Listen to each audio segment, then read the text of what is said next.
Assalamualaikum, bersama saya Ayuni dari Sugih Wang Construction. Hari ini kita berada di tapak pembinaan di kawasan Api-Api Pontian. So untuk tapak pembinaannya ini berkeluasan 909 square feet, mempunyai 3 bilik tidur dan 2 bilik air.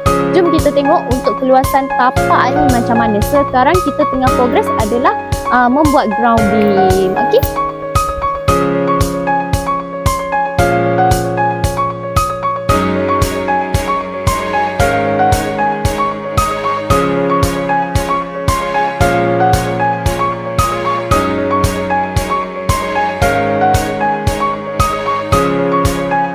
Ada tanah dekat kampung tak tahu nak buat apa, semak samun, terbiar. Boleh jana pendapatan juga tahu. Nak mulakan daripada mana? Boleh bina rumah dengan Sugih Wang Construction. Nak duduk sendiri boleh. Kalau nak jana pendapatan, buatlah rumah sewa ataupun homestay. Boleh cari Sugih Wang Construction. Dan jangan lupa nantikan kita punya next video. Bye-bye. Assalamualaikum.